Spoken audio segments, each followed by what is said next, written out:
नमस्कार दोस्तों, आज के हमारे इस वीडियो में हम आपके लिए निर्जला एकादशी की एक बहुत सुंदर कहानी लेकर आए हैं।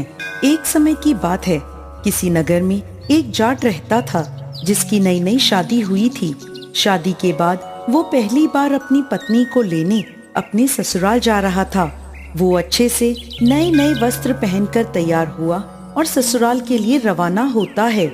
रास्ते में वो देखता है एक तालाब में एक गाय पानी पीने के लिए उतरती है। वो गाय अपनी प्यास तो बुझा लेती है, लेकिन तालाब से बाहर नहीं आ पाती। जाट को देखते ही वो उसे आवाज लगाती है, अरे मुसाफिर, मुझे इस दलदल से बाहर निकाल दो। जाट बोला, अरे नहीं नहीं गौ माता, मेरे कपड़े गंदे हो जाएंगे। मैं पहली बार अपनी पत्नी को अपने ससुराल से लेने जा रहा हूँ। गाय बोली, अरे मूर्ख, आज जेठ के महीने की सबसे बड़ी निर्जला ग्यारस है। तुझे पुण्य मिलेगा, मैं तुझे वरदान दूंगी, तेरी 7 पीढ़ियां तर जाएंगी। लेकिन जाट फिर भी नहीं माना, तो नाराज होकर गाय बोली, तू मुझे नहीं निकाल रहा, इसलिए मैं तुझे श्राप देती हूँ। जा, अब से 8 पहर बाद तू गधा बन जाएगा।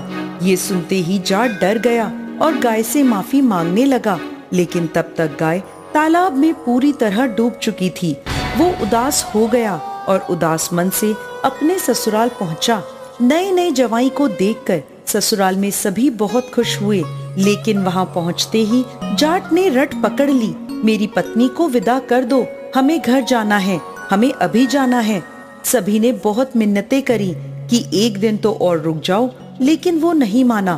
तब उसकी पत्नी बोली, सब इतना कह रहे हैं तो आप एक दिन रुक क्यों नहीं जाते। तब जाट ने अपनी पत्नी को श्राप की सारी बात बता दी।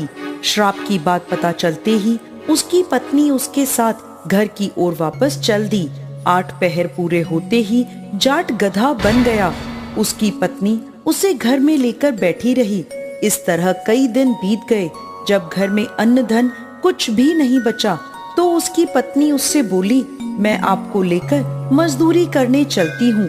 वो दोनों नगर के राजा के यहाँ मजदूरी करने पहुँचते हैं। राजा के यहाँ कुएं की खुदाई का काम चल रहा था। उसकी पत्नी अपने सिर पर मिट्टी रखकर काम में लगी रही। बाकी मजदूर उसे देखकर बोले, अरे बहन, तेरे पास तो ये गधा है, तो तू अपने सर पर बोझ क्यों उठाती है? इस गधे पर बोझ क्यों नहीं ढोती? पर वो कुछ नहीं बोली। दूर से राजा भी यह सब देख रहा था। एक दिन राजा ने उससे पूछा, तुम्हारे पास गधा है तो तुम बोझ क्यों उठाती हो? तो वह बोली, महाराज, यह कोई गधा नहीं, यह मेरे पति हैं, इन्हें श्राप लगा है। उसने राजा को सारी बात बता दी। तब राजा ने पंडितों को बुलवाकर इसका हल पूछा, तो पंडित बोले, राजा जी, इस परेशानी का एक ही हल है। जिस व्यक्ति ने अपने जीवन काल में 101 ग्यारस करी हो और उनका फल वो इस गधे को दान दे दे, तो यह मानव बन सकता है। राजा ने पूरी नगरी में ऐलान करवा दिया कि जिसने भी 101 ग्यारस करी है, अगर वो अपनी ग्यारस का फल इस गधे को दान दे दे, तो राजा उसे अपना आधा राज्य दे देंगे। लेकिन पूरी नगरी में कोई भी ऐसा नहीं था जिसने 101 ग्यारस करी हो।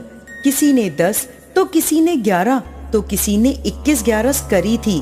तब वहाँ एक बूढ़ी माई आई और बोली, राजा जी, मैंने पूरी 101 ग्यारस करी है।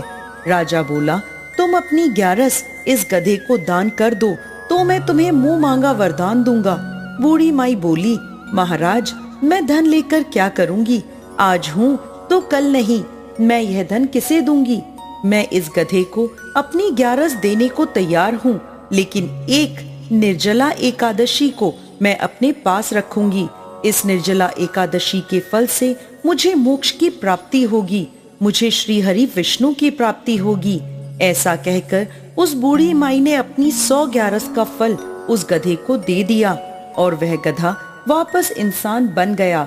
लेकिन 1 ग्यारस की कमी से उसका पूरा शरीर इंसान का हो गया, लेकिन गधे की पूंछ उसके शरीर से नहीं हटी।